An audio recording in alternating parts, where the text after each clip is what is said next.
श्रील प्रभुपाद की गौर प्रेमानंदे। ओम नमो भगवते वासुदेवाय।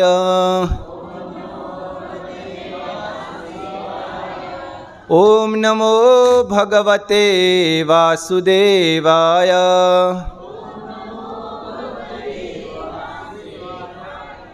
ओम नमो भगवते वासुदेवाय।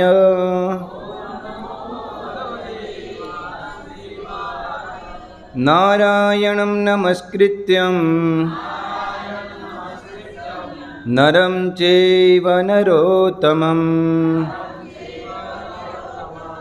देवीं सरस्वतीं व्यासं ततो जयमुदीरये। नष्टप्रायेषु अभद्रेषु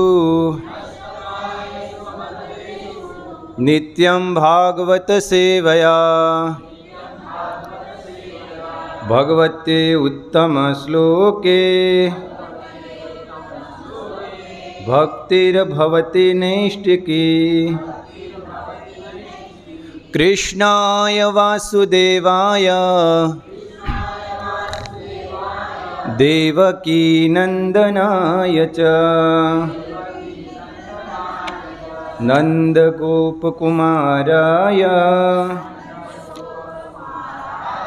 गोविंदाय नमो नमः। ओम अज्ञानतिमिरान्धस्य ज्ञानाञ्जनशलाकया चक्षुरुन्मीलितं येन तस्मै श्रीगुरुवे नमः। श्रीचैतन्यमनोभीष्टं स्थापितं येन भूतले स्वयं रूपगदामह्यं ददाति सुखदान्तिकं। वन्देऽहं श्रीगुरो श्रीयुत्पदकमलं श्रीगुरून् वैष्णवांश्च श्रीरूपं साग्रजातं सहगण रघुनाथान्वितं तं सजीवं साद्वैतं सावधूतं परिजनसहितं श्रीकृष्ण चैतन्य देवं श्रीराधा कृष्ण पादान् सहगण ललिता श्रीविशाखान्वितं च। हे कृष्ण करुणा सिंधु दीनबंधु जगतपते गोपेश गोपिका कांत राधा कांत नमोस्तुते। तृप्त कांचन गौरांगी श्री राधे वृंदावनेश्वरी वृषभानुसुते देवी प्रणमामि हरिप्रिये। वाञ्छाकल्पतरुभ्यश्च कृपा सिन्धुभ्येव च पतितानां पावनेभ्यो वैष्णवेभ्यो नमो नमः। जय श्री कृष्ण चैतन्य प्रभु नित्यानंद श्री अद्वैत गदाधर श्रीवासादि गौर भक्तवृंद। हरे कृष्ण कृष्ण कृष्ण हरे हरे, हरे राम राम राम हरे हरे, हरे कृष्ण। तो आजना बिलीवरम मोराમાં रेग्युलर चालता गुरुवारना सत्रमां तमारा बधा भक्तों हार्दिक स्वागत है। आजनो विषय है गीता जयंती। गीता जयंती एटले शुं? कही सकशे कोई?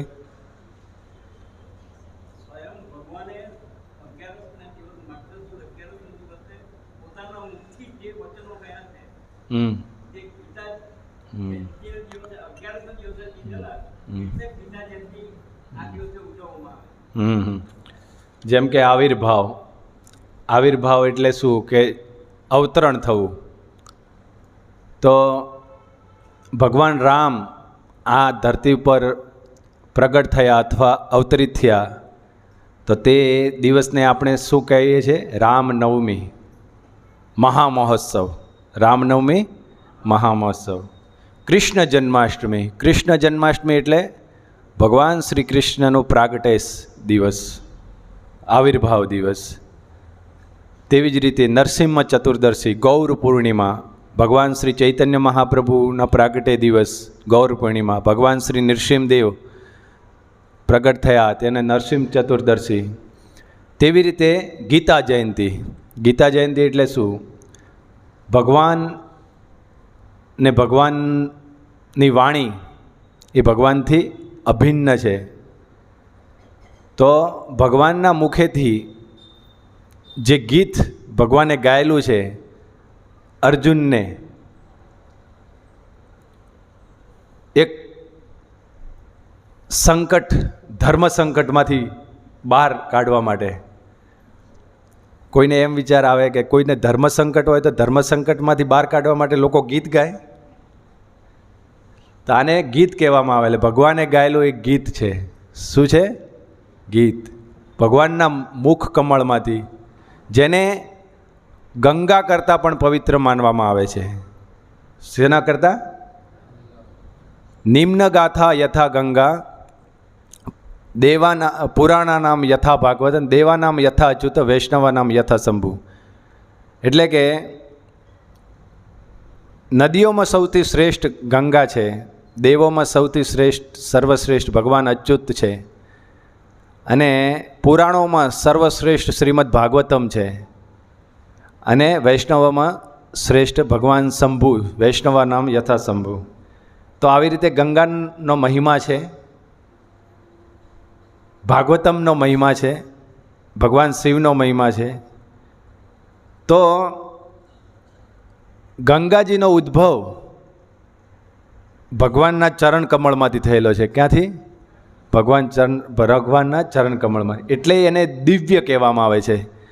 ગંગાજળ તમે ઘરે લાવશો તો વર્ષો સુધી રાખશો ને તો બી એમાં કંઈ થશે નહીં. કેમ કે આ ભૌતિક જગતની વસ્તુ નથી, દિવ્ય છે. અને એને આચમન કરવાથી, ઉપર છાંટવાથી, સ્પર્શ કરવાથી, પીવાથી આપણા પાપ નષ્ટ થાય છે. તો એ પાપ નષ્ટ કરવાની શક્તિ ક્યાંથી આવે છે? ભગવાનના ચરણ કમળોમાંથી. ક્યાંથી આવે છે? ભગવાનના ચરણ કમળોમાંથી. એટલે ગંગાને પવિત્ર માનવામાં આવે છે.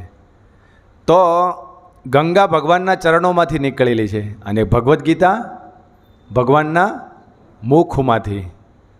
તો એટલા માટે પ્રભુપાદજી ભાવાર્થમાં જણાવે છે કે ગંગાને કરતાં પણ ભગવદ્ ગીતા પવિત્ર છે. કેમ કે દરેક જીવ આ ભૌતિક જગતમાં જન્મ મૃત્યુના ચક્રમાં છે, ભગવાનથી વિમુખ છે. કૃષ્ણ હેર બહિર્મુખ, ભોગવાંછા કરે, નિકટ તે માયા તારે ઝપટીયા ધરે. એક મેળામાં બાપથી છોકરો છૂટો પડી જાય તો એ શું કરે? બાપ પણ ચિંતામાં રહે અને છોકરો પણ રડે, બરાબર ને? તો એ મેળામાં ઘણા છોકરાને મદદ કરવાવાળા વ્યક્તિઓ મળી જશે. કોઈ પાણી પીવડાવવાવાળો મળી જાય, કોઈ કપડાં આપવાવાળો મળી જાય, કોઈ ખવડાવવાવાળો મળી જાય. પણ કોઈ એવો વ્યક્તિ નહીં મળે કે જ્યાં સુધી એના પિતાને પાછો મળાવી નહીં દે ત્યાં સુધી એ છોકરાનું રડવાનું બંધ થશે નહીં.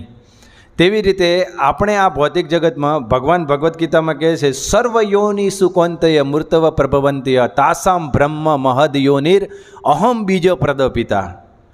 કે આ જગતમાં જેટલા પણ જીવાત્માઓ છે, અનંત કોટી બ્રહ્માંડો છે, એ પાતાળ લોકથી માંડીને બ્રહ્માજીના લોક સુધી, એ આ બ્રહ્મા ભુવના લોકા પુનરાવર્તિન અર્જુન, એ જન્મ મૃત્યુના ચક્ર છે બધા સ્થાનો. ક્યારે આપણે પુણ્ય કર્મ કરીને સ્વર્ગમાં ગયા અને ત્યાંથી પણ વધારે પુણ્ય અર્જિત કરીને બ્રહ્માજીના લોક પર ગયા, ત્યાં પણ આપણો સ્થાયી જીવન નથી. લાંબુ જીવન છે પણ સ્થાયી જીવન નથી, પૂર્ણ આનંદ નથી. ત્યાંથી પતન થતું થતું આપણે પાતાળ લોકમાં, નરક લોકમાં બધે પરિભ્રમણ કરી રહેલા છે. એટલે ભગવાન ભગવદ્ ગીતામાં કહે છે, આ ભુવના બ્રહ્મ ભુવના લોકા પુનરાવર્તિન અર્જુન, પુનરાગમન આપણું ચાલ્યા કરે છે. તો કભી સ્વર્ગે ઉઠાય, કભી નરકે ઉઠાય. ઉદ્ધ્વમ ગચ્છન્તિ સ્વતથા, મધ્ય તિષ્ઠન્તિ રાજહંસા, જગન્ય ગુણ વર્તિષ્ઠા, અધો ગચ્છન્તિ તામસા. જ્યારે આપણે તમોગુણનો સંગ કરીએ છીએ ત્યારે આપણે અધમ યોનિમાં જઈએ છીએ.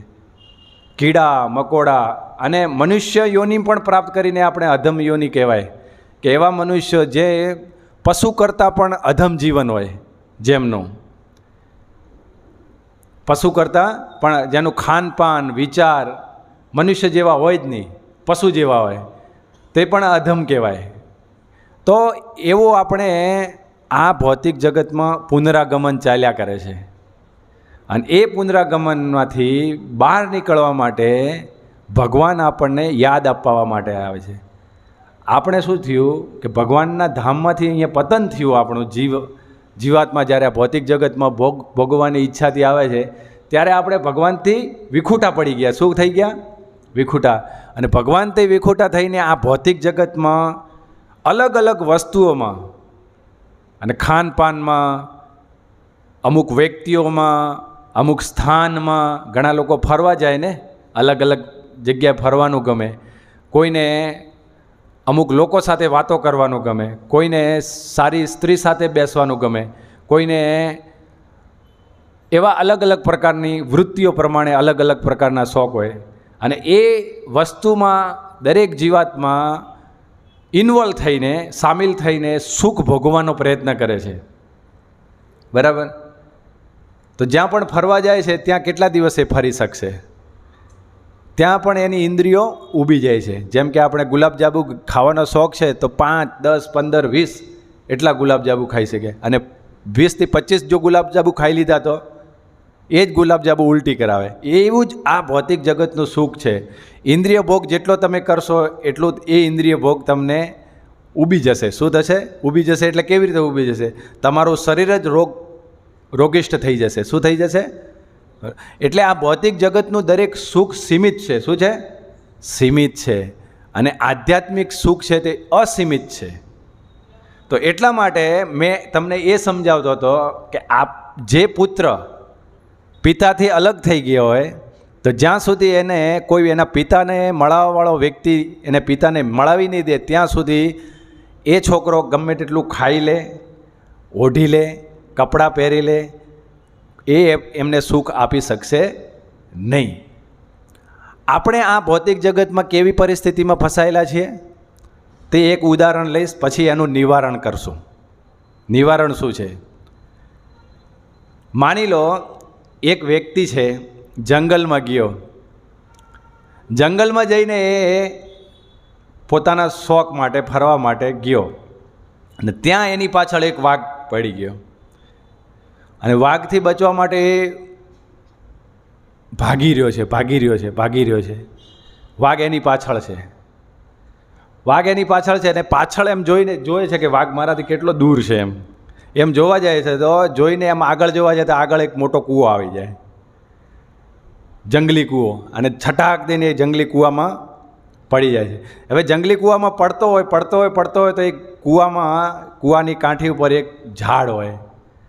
એ પડતા એ ઝાડની ડાળી પકડી લે. શું પકડી લે? ઝાડની ડાળી પકડીને લટકે તો એને એમ કે બચી ગયો. શું થયું? બચી ગયો. તો હવે એને બહાર નીકળવા જાય તો પેલો વાઘ આવીને ઊભો રહેલો છે. તો એ વાઘ એમ ડાચું મારતો જ હોય તો એ નીચે જવાનો પ્રયત્ન કરે. તો નીચે જોઈએ તો એક મગરમચ્છ હોય કૂવામાં, અને આમ મોઢું ફાડીને, જેમ બિલાડી કેમ ઉંદર માટે તૈયાર હોય તેમ મગરમચ્છ પેલો તૈયાર આમ કરીને બેહેલો હોય. એટલે પેલાને કહે, ઓ હવે શું? નીચે મગરમચ્છ, ઉપર વાઘ, હવે શું કરવાનું? એટલે ડાળી પકડીને કસાકસ પકડીને લટકતો હોય તો તેવામાં એ જોએ કે બે ઉંદર હોય, એક વ્હાઈટ અને એક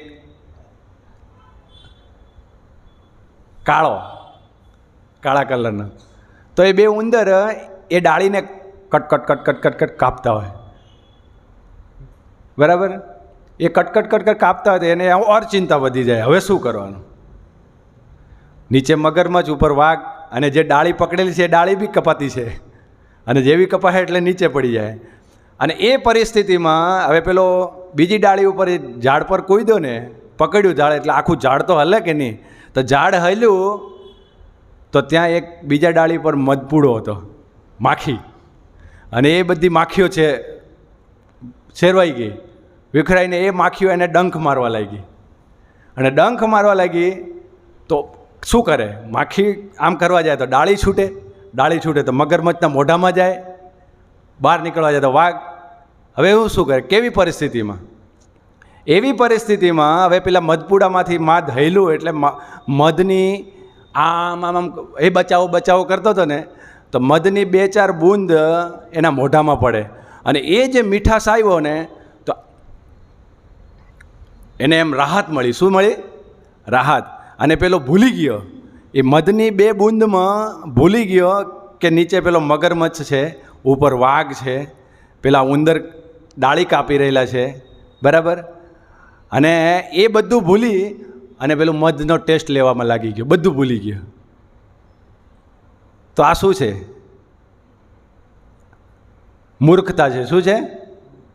તો આપણને એવું નથી લાગતું કે આપણે બધા આ મૂર્ખતામાં પડી ગયેલા છે? રાત અને દિવસ, કાળો ઉંદર અને વ્હાઈટ ઉંદર, રાત દિવસ પસાર થઈ ગયેલા છે અને દિવસે દિવસે આપણું મૃત્યુનું નજીક આપણને લઈ જાય છે. તમારી આયુષ્ય, લોકો બર્થડે મનાવે. શું મનાવે? બર્થડે. આજે હું 16 વર્ષની થઈ, 16 વર્ષનો થયો, 17 વર્ષની થઈ, 50 વર્ષના થયા, 60 વર્ષના થયા, અને મોટી મોટી પાર્ટીઓ આવે. તો શું છે? એ ખુશીનો વિષય છે કે ગમનો વિષય છે, ચિંતાનો વિષય છે? તમારા જીવનમાંથી 16 વર્ષ પસાર થઈ ગયા, 16 વર્ષ તમે મૃત્યુની નજીક ગયા, બરાબર? અને કાળરૂપી જે પેલો વાઘ છે ઉપર, એ તમારા સમયને પસાર કરી રહ્યો છે. અને આ ભૌતિક જગતનું તુચ્છ જે ક્ષણિક અને સીમિત સુખ મળી ગયું ને આપણે બધું ભૂલી ગયા કે આપણી પેલી લટકેલા કૂવામાં વ્યક્તિ જેવી હાલત છે, બરાબર? તો એ પરિસ્થિતિમાંથી બૂમો પાડવી પડશે. તો કોઈ આજુબાજુના ગામડામાં કે રહેવાવાળા ઘરમાં, કોઈ જંગલમાં રહેતા હોય ને, તો એ સાંભળે કે કોઈ વ્યક્તિ મદદ માંગી રહ્યું છે. શું? મદદ માંગી રહ્યું છે. તો એ વ્યક્તિ આવે ને પેલા 4-5 જણા આવીને વાઘને ભગાડે ને એને દોરડું નાખીને બહાર કાઢે. તો તમે એ મધની બૂંદને કેટલો સમય લઈ શકશો? પછી તો તમારો નીચે પડવાનો મૃત્યુ નજીક છે મગરમચ્છના મોઢામાં. તો એ મગરમચ્છ શું છે? નરક છે. શું છે? નરક. ફટાક દઈને તમે નરકમાં પડી જશો, બરાબર? તો બૂમ પાડવાની છે. શું પાડવાની છે? બૂમ. કોને બૂમ પાડવાની છે? આપણે આ ભૌતિક જગતમાં જન્મ મૃત્યુના ચક્રમાં ફસાયેલા છે. મળ અને મૂત્રની વચ્ચે માતાના ગર્ભમાં 9 મહિના આપણે પડીને આવેલા છે. આવેલા છે કે નથી? એ ભૂલી ગયા. કેમ ભૂલી ગયા? દોસ્તારના લગ્નમાં જવાનું, ફરવા જવાનું, આ તે નોકરી, ઘરનું ભરણ પોષણ કરવામાં આપણે ભૂલી ગયા આ બધું, કે એક ક્ષણમાં આપણું આ મૃત્યુ આવી જશે, ક્ષણિક સુખ માટે. તો ભગવાનને પુકારવાના છે આ જન્મ મૃત્યુના ચક્રમાંથી. આપણે ભૂલી ગયા કે માતાના ગર્ભમાં 9 મહિના મળને મૂત્ર વચ્ચે રહીને આવે, અને પાછું મળને મૂત્ર વચ્ચે રહેવું પડશે આ જેવું શરીર છૂટશે એટલે, બરાબર ને? તો આ મનુષ્ય જીવન, પ્રહલાદ મહારાજ કે દુર્લભમ માનુષમ જન્મ તદપ્ય દુર્લભમ. આ મનુષ્ય જીવન દુર્લભ છે. એટલા માટે માટલું કાચું હોય ને ત્યારે જ એને આકાર આપી દેવો જોઈએ. પછી એને ઘડાયા પછી આકાર આપવા જશો ને તો તૂટી જશે, બરાબર ને? તો એટલા માટે કૌમારામાં યાચરિત પ્રાગ્યો. એટલા માટે જ્યાં સમય તરત મળી ગયો એટલે આપણને આ ભગવદ્ ગીતાની શિક્ષાઓને આત્મસાત કરવાની છે. આપણે ખોવાયેલા પુત્ર છીએ ભગવાનના. ભગવાન કે મમે વાંશો જીવલોકે જીવભૂત સનાતન. ભગવાન કે મારો અંશ છે જીવ, સનાતન અંશ છે. અને ચૈતન્ય મહાપ્રભુ, ભગવાન કૃષ્ણ ચૈતન્ય મહાપ્રભુ રૂપે આવ્યા. આપણને ભગવાન કૃષ્ણ 5000 વર્ષ પહેલાં આવ્યા, અર્જુનના માધ્યમથી આ જ્ઞાન આપણને આપી ગયા. અને ચૈતન્ય મહાપ્રભુ પાછા આવ્યા કે તું મને કેવી રીતે પુકારી શકે, કે જગાડવા આવ્યા પાછા. જે ભગવાને ભગવદ્ ગીતા કીધી તો આપણે એ જ્ઞાનને પણ ભૂલી ગયા. આ અર્જુનને ભગવાન શું કહે છે આ 4થા અધ્યાયમાં? ઇવમ વિવસ્વતે યોગમ પ્રોક્તવાન, શ્રી ભગવાન ઉવાચ ઇવમ વિવસ્વતે યોગમ પ્રોક્તવાન મહવ્યમ વિવસ્વાને મનવે પ્રહ મનુરીક્ષ્વા કવે બ્રવીત. પૂર્ણ પુરુષોત્તમ ભગવાન શ્રી કૃષ્ણે કહ્યું, મેં આ અવિનાશી યોગના વિજ્ઞાનનો ઉપદેશ સૂર્યદેવ વિવસ્વાનને આપ્યો, અને વિવસ્વાને માનવોના પિતા મનુને ઉપદેશ આપ્યો, અને મનુએ વળી આ ઉપદેશ ઇક્ષ્વાકુને આપ્યો. આમ ભગવાન કૃષ્ણએ કોને? સૂર્યદેવ વિવસ્વાનને ઉપદેશ આપ્યો સૃષ્ટિની શરૂઆતમાં. ભગવાન અર્જુનને કહી રહ્યા છે. અને મનુએ ઇક્ષ્વાકુને, ઇક્ષ્વાકુએ એના પરંપરામાં આવતા બધા રાજાઓને ઉપદેશ આપ્યો. અને એ આપતા આપતા પાછું જ્ઞાન લુપ્ત થઈ ગયું. શું થઈ ગયું? લુપ્ત થઈ ગયું. એટલે ભગવાન અર્જુનને કહી રહ્યા કે આ જ્ઞાન પરંપરામાં આવતા લુપ્ત થઈ ગયું. એટલા માટે એવમ પરંપરા પ્રાપ્તિ એવમ રાજર્ષયો વિદુ સકાલે ને મહતા યોગો નષ્ટ પરંતપ. એટલે ભગવાન શું કહે છે અર્જુનને કે હે અર્જુન, એ રીતે હે અર્જુન, આ પરમ વિજ્ઞાન ગુરુ શિષ્ય પરંપરા દ્વારા પ્રાપ્ત થયું અને રાજર્ષિઓએ એ જ રીતે પ્રાપ્ત કર્યું, જાણ્યું. પરંતુ કાળાંતરે આ પરંપરા તૂટી ગઈ, તેથી આ વિજ્ઞાન યથાર્થ રૂપમાં લુપ્ત થયેલું જણાય છે. એટલા માટે અર્જુન કે પાછો, તો ભગવાન આપી ગયા અર્જુનને માધ્યમથી આપણને, પાછું લુપ્ત થઈ ગયું. એટલે ચૈતન્ય મહાપ્રભુ પાછા આવ્યા અને આપણને જગાડવા માટે કે જીવ જાગો, જીવ જાગો, ગૌરાચાંદ બોલે, કથ નિદ્રા જાઓ માયા, પિશાચર કોલે. ચૈતન્ય મહાપ્રભુ કહે કે હે જીવ જાગો, હે જીવ જાગ, ક્યાં સુધી તું માયારૂપી પિશાચીના ગોદમાં સૂઈ રહીશ? તોમારા લઈ તે આમી હૈનું અવતાર, તમારા માટે, તારા માટે, તને પાછું ભગવત વિજ્ઞાન પાછું આપવા માટે આ હરિનામ લઈને આવેલો છું. તોમારા લઈ તે અમી હોઈનું અવતાર, તારા માટે મેં અવતાર લીધો છે. આમી બીના બંધુ યાર ક્યાં છે તોમાર? મારા સિવાય તારો સુહૃદ મિત્ર આ જગતમાં બીજો કોણ હોઈ શકે?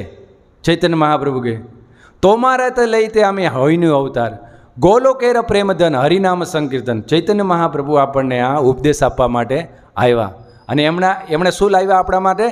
હરિનામ. હરે કૃષ્ણ કૃષ્ણ કૃષ્ણ હરે હરે, હરે રામ રામ રામ હરે હરે.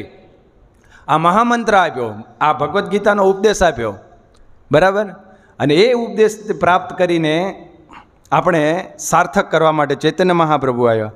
અને એ પરંપરામાં પાછું જ્ઞાન લુપ્ત થતું હતું, એટલે ભગવાને એમના પાર્ષદને મોકલ્યા. કોને મોકલ્યા? ભક્તિ વિનોદ ઠાકોરજી મહારાજને મોકલ્યા. અને એમણે ભગવદ્ ગીતા અને ભાગવતમ ને અન્ય શાસ્ત્રો ઉપર કેટલી બધી શાસ્ત્રો લખ્યા, બુક લખી, અને પાછું આ વૈષ્ણવ ધર્મને ઉજાગર કર્યો. એ વૈષ્ણવ ધર્મને ઉજાગર કરીને એ કાર્ય એમના પુત્રને સોંપ્યું, શ્રી ભક્તિ સિદ્ધાંત સરસ્વતી મહારાજ. એમણે આ ભારત ભૂમિમાં સંઘર્ષ કર્યો અને 64 ગોળીય મઠની સ્થાપના કરી અને ભગવદ્ ગીતાની શિક્ષાઓને આખો પ્રચાર કર્યો.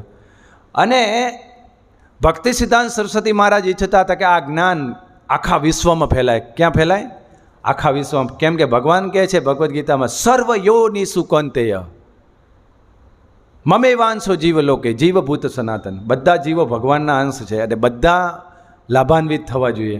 એટલે એમણે એમના આ પ્રચાર કાર્ય માટે ભગવાનને પ્રાર્થના કરી અને ભગવાનની પ્રાર્થનાથી જેમ ભગવાન ધર્મની સ્થાપના કરવા માટે આવે છે, તેમ ભગવાન પોતાના પ્રિય ભક્ત એમના પાર્ષદને પણ ધર્મની સ્થાપના કરવા માટે મોકલે છે. અને એ પાછા આવીને આ ભગવદ્ ગીતાના જ્ઞાનને ઉજાગર કરી શકે, ઉજાગર કરે. અને ઉજાગર કરીને આપણે જે બુદ્ધિથી સમજી શકીએ તો તે રીતે સરળ કરીને આપે. એટલે જો પ્રભુપાદજીએ ભગવાનની પ્રેરણાથી પ્રભુપાદજી આવ્યા અને એમણે આ ભગવદ્ ગીતા ઉપર ટીકાઓ લખી. યથારૂપ એટલે ભગવદ્ ગીતાને શું કહેવામાં આવે છે? ભગવદ્ ગીતા યથારૂપ, તેના મૂળ રૂપે. મૂળ રૂપે એટલે કેમ મૂળ રૂપે? ભગવદ્ ગીતા તેના મૂળ રૂપે આનું કેમ નામ આપવામાં આવ્યું? કેમ કે ભગવદ્ ગીતા ઉપર ભારતમાં 800થી વધારે ટીકાઓ લખાયેલી છે અને બધાએ ભગવાનને સાઈડ પર રાખી દીધા. શું કરી દીધા? સાઈડ પર રાખીને પોતાના મંતવ્યો રજૂ કરેલા છે. તો એ ભગવદ્ ગીતા વાંચીને કોણ અર્જુન જેવા ભક્ત બનવાના? કોઈ અર્જુન જેવા. એટલે પ્રભુપાદે યથારૂપ જે ભગવાનનો ભક્ત હોય તે ભગવાનને ભાવને સમજી શકે. ચૈતન્ય મહાપ્રભુના ભાવને કોણ સમજ્યા? રૂપ ગોસ્વામી. શ્રી ચૈતન્ય મનોભીષ્ટમ, ચૈતન્ય મહાપ્રભુના મનોભીષ્ટને જાણીને જેમણે આ શિક્ષાઓને પ્રસારિત કરી, એ રૂપ ગોસ્વામીને હું પ્રણામ કરું છું. રૂપ ગોસ્વામીનો પ્રણામ મંત્ર છે કે શ્રી ચૈતન્ય મનોભીષ્ટમ સ્થાપિતમ યેન ભૂતલે સ્વયં રૂપ કદામહ્યમ દદાતિ સપકદાંતિકમ. એ રૂપ ગોસ્વામી ચૈતન્ય મહાપ્રભુને ભીષ્ટને સમજીને એમણે આ શિક્ષાઓને સ્થાપિત કરી. તેવી રીતે પ્રભુપાદજીને સાક્ષાત ભગવાન કૃષ્ણે પ્રેરિત કર્યા, નિમિત્ત બનાવ્યા અને આ શિક્ષાઓ લખી. અને આ ભગવદ્ ગીતા તેના મૂળ રૂપે વાંચીને કેટલા કૃષ્ણ ભક્ત છે આજે ઇસ્કોનમાં, અને કોણ શુદ્ધ રૂપે પ્રચાર કરે છે? એટલા માટે ભગવદ્ ગીતા યથારૂપ, તેના મૂળ રૂપે. આપણે ભગવદ્ ગીતા આપવા જઈએ ને તો કે લોકો ભગવદ્ ગીતા તમારે ઘરે છે, પણ તમારા ઘરે છે, પણ એમાં ભગવદ્ ગીતાના માધ્યમથી જે ભગવાન પ્રગટ થવા માગે છે એમના શબ્દો દ્વારા, એમના ઉપદેશો દ્વારા, તેના ઉપર વ્યક્તિએ પોતાના મંતવ્યનું આવરણ ઠોકી દીધેલું છે. એટલે એમાંથી કોઈ કૃષ્ણ ભક્ત અથવા કૃષ્ણ ભક્તિની જે કૃપા છે એક પરિવારમાંથી ઉદ્ભવશે નહીં. જ્યાં સુધી કોઈ શુદ્ધ કૃષ્ણ ભક્તના આશીર્વાદ અથવા એમના ઉપદેશ અથવા લખેલી ટીકાઓ કોઈ વ્યક્તિ વાંચે નહીં, ત્યાં સુધી એ પોતાના હૃદયનો મેલ ધોઈ નહીં શકે અને કૃષ્ણ ભક્તિ એના હૃદયમાં કોઈ દિવસ જાગૃત થઈ શકે નહીં. નિશ્ચિત સિદ્ધ કૃષ્ણ પ્રેમ સાધ્ય કબૂ ન હોય, શ્રવણ આદિ શુદ્ધ ચિત્તે કરે ઉદય. કૃષ્ણ પ્રેમ આપણા હૃદયની અંદર છે, પણ આપણે શુદ્ધ ભક્તોનો સંગ કરી અને આ કૃષ્ણ ભક્તિને જાગૃત કરવાની છે ઉપરથી. બરાબર? તો એટલા માટે ચૈતન્ય મહાપ્રભુ આવ્યા, ભક્તિ સિદ્ધાંત સરસ્વતી મહારાજ, શ્રીલ પ્રભુપાદે આ ભગવદ્ ગીતાનો પ્રચાર કર્યો. તો એટલા માટે ભગવદ્ ગીતા કોઈ હિન્દુ માટે નથી, સર્વયોનિસુ બધા માટે છે. કોઈ ક્રિશ્ચિયન માટે નથી, કોઈ મુસ્લિમ માટે નથી. હિન્દુ, મુસ્લિમ, શીખ, ઈસાઈ એ છોડીને જેટલા પણ માનવ સમાજમાં માનવ જાતિ છે બધા માટે આ ભગવદ્ ગીતા છે. ભગવાને કીધું જન્મ મૃત્યુ જરાવ્યાધિ દુઃખ દોષાનું દર્શનમ. જન્મ મૃત્યુનું દુઃખ છે આ ભૌતિક જગતમાં તો બધાને લાગુ પડે છે. હિન્દુને બી લાગુ પડે છે, મુસ્લિમને બી લાગુ પડે છે, ક્રિશ્ચિયનને બી લાગુ પડે છે. અને બધાને ભગવાન કહે છે કે રસોહમ અપસુ કોણ થઈએ પ્રભાસમી શશી સૂર્ય. સૂર્યની અંદર પ્રકાશ છે તે બધા માટે છે અને એને પ્રકાશ ભગવાન આપી રહ્યા છે. પાણીની અંદર જે રસ છે, ટેસ્ટ છે, તે ભગવાનની કૃપા છે, ભગવાનની શક્તિ છે. બરાબર? તો એ બધા માટે કોમન છે. એટલે ભગવાનની દ્રષ્ટિએ બધા ભગવાનના પુત્રો છે. એટલા માટે આ ભગવદ્ ગીતા બધાને આપવી જોઈએ. અને એ ભારત ભૂમિ તે મનુષ્ય જન્મ હોઈલ જાર, જન્મ સાર્થક કરી પર કરો ઉપકાર. આપણે ભારત ભૂમિમાં આપણો જન્મ થયો. બરાબર? ભારત ભૂમિમાં જન્મ લઈને આપણો જન્મ સાર્થક કરવાનો છે. આ ચૈતન્ય મહાપ્રભુ આપણને જગાડવા આવેલા છે. તો આપણે જાગવાનું છે. શું કરવાનું છે? જાગવાનું છે. જાગીને શું કરવાનું છે? આ ભગવદ્ ગીતા વાંચવાની છે. આપણે નહીં વાંચશું તો બીજાને કેવી રીતે સમજાવશું? બરાબર? હજુ તો આપણા ઉપર જવાબદારી છે. એક ઘરમાં કોઈ લગ્ન કરે તો લગ્ન જેવા કરે એટલે એને જવાબદારીઓ આવી જાય, માથા ઉપર આવી જાય કે નહીં?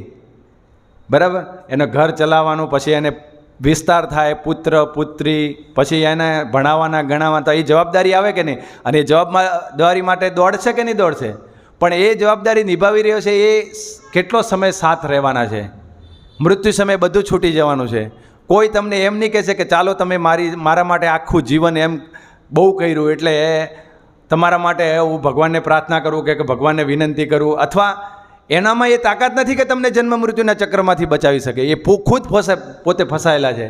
એટલા માટે ઋષભદેવ ભગવાન કહે છે કે જે તમારા ઉપર આશ્રિત છે એને તમે જન્મ મૃત્યુના ચક્રમાંથી છોડાવી નથી શકતા તો તમે માતા પિતા બનવાને લાયક નથી. આ કડક શબ્દો શાસ્ત્રો આપણને કહી રહ્યા છે. નાહમ દેહ ભાજાનું લોકે કષ્ટાન કામન અહળતી વીડ ભુજામીએ. આપણે એમ કે આ ભૌતિક જગતમાં જે પેલું ડુક્કર વિષ્ટા ખાઈને આનંદ લે છે એવા ક્ષણિક સુખના આનંદમાં પરોવાયેલા છે. અને આપણી જવાબદારીઓ આપણે ભૂલી ગયેલા છે. ખાલી કહેવાતી પારિવારિક જવાબદારીઓ જે આપણે મૃત્યુના સમયે છૂટી જવાની છે. વાસ્તવિક જવાબદારી તો એ છે કે આપણું જે શરીર ચાલી રહ્યું છે, આપણા આશ્રિતો છે, એમનું કલ્યાણ આ ભગવદ્ ગીતાના માધ્યમથી કરવાનું છે. તો એનું જે શરીર ચાલી રહ્યું છે જે આત્માના લીધે, એ આત્માનું કલ્યાણ કરવાનું છે. તો એ આત્મા સુપ્રસિદ્ધ હતી, તો આત્મા પ્રસન્ન થશે, એ વ્યક્તિ બી પ્રસન્ન થશે. તો આ આપણી જવાબદારી છે. ભારત ભૂમિ તે મનુષ્ય જન્મ હોઈલ જાર, જન્મ સાર્થક કરવાનો છે. અને પછી પરોપકાર કરવાનો છે. પરમ ઉપકાર કેવી રીતે કરવાનો છે? બધા ભગવાનના પુત્રો છે. એટલે આ ભૌતિક જગતમાં બધા આપણા ભાઈ બહેન છે. શું છે? બધા આપણા ભાઈ બહેન છે. એટલે એ બધાને આ એક પરિવાર સમજીને, પરિવારના સભ્ય સમજીને આ ભગવદ્ ગીતાનું જ્ઞાન તેના મૂળ રૂપે આપવાનું છે. એ આપણું કર્તવ્ય છે. તો એટલા માટે આપણે પહેલાં એને સાર્થક કરવાનું છે, પછી બીજા ઉપર ઉપકાર કરવાનો છે. બરાબર? તો એ આપણું કર્તવ્ય છે. એ સમજીને આપણે બધા માટે સમાન રૂપ, બધાને સમાન સમજીને વગર ઈર્ષા દ્વેષ વગર આ ભગવદ્ ગીતાનું જ્ઞાન આપણે વિતરિત કરશું તો લોકો કહે ને શાંતિ રાખો, શાંતિ રાખો, શાંતિ રાખો. કોઈ એમ નહીં કે ચાલો બહુ શાંતિ રાખીએ, હવે થોડુંક ઉપદ્રવ કરી લઈએ. એવો શબ્દ ક્યાંય સાંભળ્યો? શાંતિ રાખો, શાંતિ રાખો કેમ કહેવું પડે? કેમ કે આ જગતમાં શાંતિ નથી. ક્યાંય શાંતિ નથી, ઘરમાં શાંતિ નથી. નામ શાંતિ હોય પણ એ શાંતિ નામનો વ્યક્તિ જ અથવા શાંતિ નામની જે વ્યક્તિ હોય એ જ ઉપદ્રવ મચાવે. બરાબર? તો શાંતિ ક્યારે આવશે? ભોક્તારામ યજ્ઞ તપસામ સર્વલોક મહેશ્વરમ સુહૃદમ સર્વભૂતાનામ જ્ઞાત્વા મામ શાંતિ મુચ્છતિ. કે ભગવાન કૃષ્ણ જ પરમ ભોક્તા છે, એમની ભક્તિ કરવી, એમના સેવક બનવું, એમની ભક્તિમાં લાગીને જીવન સાર્થક કરવું અને એમના ભક્તિના પ્રચારમાં લાગવું. અને એ લાગશે તો બધાના એક વિચાર નીચે આવશે. બધાના વિચાર અલગ અલગ હોય તો બધાની કામનાઓ અલગ અલગ હોય તો એકબીજાનું કીધું માને નહીં. પણ બધા એક વિચાર, તો એક વિચાર શું છે? બધા માટે મંત્ર એક છે, બધા માટે ઉપદેશ એક છે. તો આ ભગવદ્ ગીતાનો ઉપદેશ લોકો સ્વીકારશે તો વાસ્તવમાં સમાજમાં, પરિવારમાં, દેશમાં અને આખી દુનિયામાં શાંતિ આવશે. જોઈ લો કે 1965ની અંદર અમેરિકામાં હિપ્પી આંદોલન હતું. તો એવા વ્યક્તિઓ હતા જે કરોડપતિના દીકરાઓ હતા, જે ભૌતિક સુખની પરાકાષ્ઠાએ પહોંચી ગયેલા હતા. એ વ્યક્તિઓ એ સુખથી સંતુષ્ટ નહીં થયા એટલે હિપ્પી આંદોલનમાં જોડાઈ ગયા, જેમાં કોઈ નિયમનું પાલન નહીં કરે, પશુવત જીવન.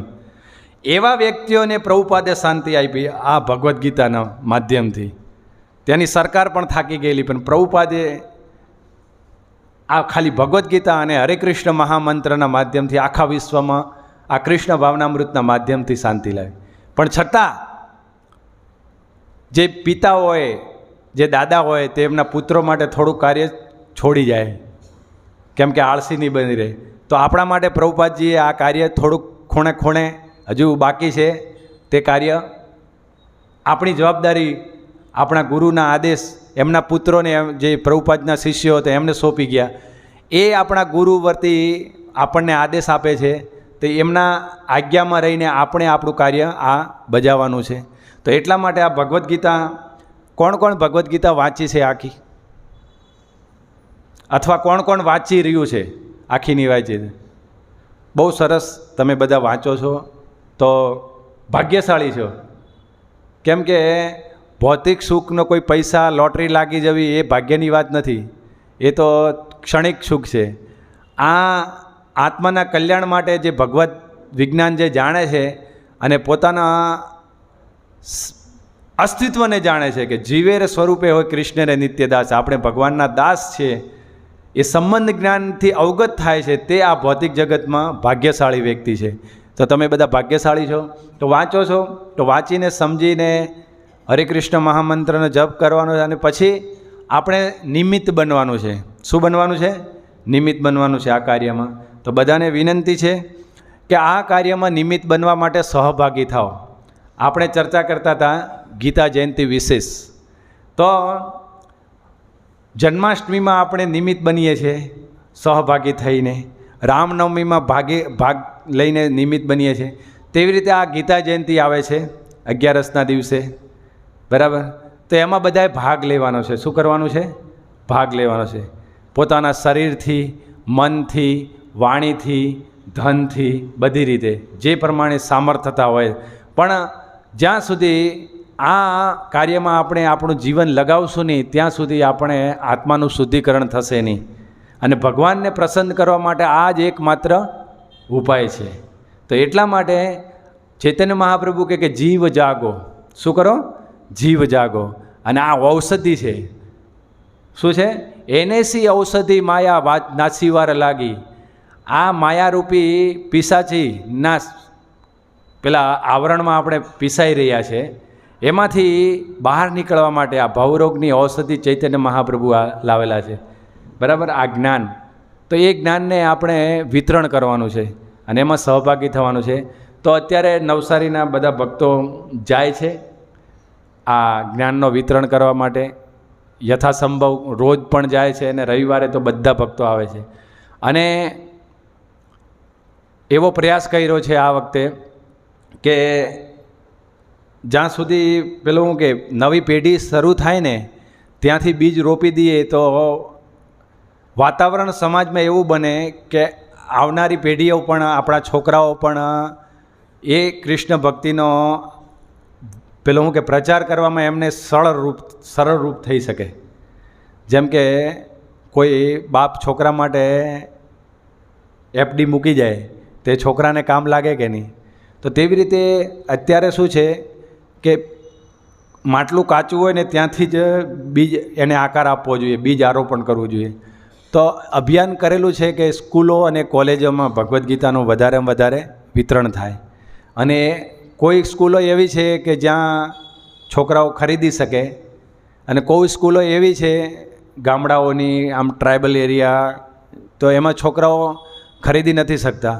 તો આ વખતે આયોજન એવું કરેલું છે કે ભગવદ્ ગીતાની કિંમત 300 રૂપિયા છે, તો 100 રૂપિયા મંદિર દાન આપે છે. મંદિર તરફથી 100 રૂપિયા ભગવદ્ ગીતાના સ્પોન્સર કરવામાં આવે છે, અને 100 રૂપિયા કોઈ છોકરો ખરીદી શકે, બરાબર. અને 100 રૂપિયામાં આપણે નિમિત્ત બનવાનું છે. શું બનવાનું છે? આપણે નિમિત્ત બનવાનું છે.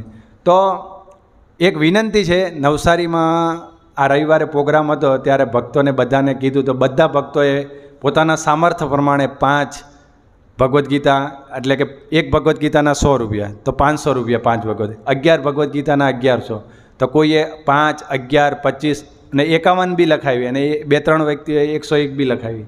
તો આપણા સામર્થ્ય પ્રમાણે આજે એક સંકલ્પ લેવાનો છે આપણે, કે તમે તમારા તરફથી આટલી ભગવદ્ ગીતા સ્કૂલના છોકરાઓ માટે સ્પોન્સર કરશો. આ એક સંકલ્પ છે. મેં તમને આ વિશેષ ભગવદ્ ગીતા વિશેષ ગીતા જયંતિ એટલે શું? આ એક ઉત્સવ ઉજવી રહ્યા છે, ફેસ્ટિવલ છે. ભગવાને આ જ્ઞાન આપ્યું છે, તો એને આ સમાજમાં વ્યક્તિઓના માઇન્ડમાંથી લુપ્ત થઈ ગયેલું છે, તો ઉજાગર કરવા માટે આ એક પ્રયાસ છે. શું છે? પ્રયાસ છે. જેમ કે લોકો સોસાયટીમાં એડવર્ટાઇઝ માટે ઘૂસવા નહીં દે તો શું કરીએ આપણે? નહીં, એટલે એમ સામાજિક રીતે જોઈએ તો કોઈ સોસાયટીમાં ઘૂસવા નહીં દે તો શું કરે? લોકો બંધ કરી દે, ડિજિટલ પ્રયાસ કરે. શું કરે? ફેસબુક, ઇન્સ્ટાગ્રામના માધ્યમથી લોકો સુધી પહોંચી જાય, બરાબર. તો એ ભૌતિક જગતમાં વ્યક્તિઓ જો આવું કરી શકતા હોય, જે લોકોને ભવબંધનમાં નાખે છે, જે દુઃખનું કારણ છે, તો આપણે તો લોકોને બચાવવાના છે. શું કરવાનું છે? બચાવવાનું છે. તો સોસાયટીમાં નહીં જવા દે તો આપણે સ્કૂલમાં જઈએ, બરાબર. અને ત્યાં છોકરાઓ આ જ્ઞાનથી અવગત થશે તો એમના માતા પિતાને બી આશ્ચર્ય થશે કે ના, હવે તો સરકાર પણ સપોર્ટ કરે છે, બરાબર ને, કે ભગવદ્ ગીતાનું જ્ઞાનને સ્કૂલોમાં ભણાવી શકો. જરૂર છે, હવે ભણાવવાવાળા નથી, કેમ કે જે ટીચર છે તે બધું ભૌતિક જ્ઞાનથી અવગત છે. ભગવદ્ ગીતાનું જ્ઞાન એ ટીચર બી તો બે ભણાવે છે, એણે બી ભૌતિક શિક્ષા માટે ટ્રેનિંગ લીધી હોય ને, તો એ ભગવદ્ ગીતા બી એક ગુરુના માર્ગદર્શનમાં પહેલાં સમજવી પડે. તદ વિધિ પરિપાતેન પરિપ્રશ્નેન સેવયા ઉપદેક્ષંતિ તે જ્ઞાનમ જ્ઞાનીને તત્વદર્શી. તત્વદર્શી વ્યક્તિ પાસે જઈને એ જ્ઞાનને સમજવું પડે. તો એટલા માટે બધાને વિનંતી છે, આજે તમે જાઓ તો ટેબલ પર તમારા તરફથી 5, 10, 11 ભગવદ્ ગીતા અહીંયા બિલીમોરામાં જ સ્કૂલોમાં વિતરણ કરશું, અને સાથે જશું આપણે બધા, બરાબર.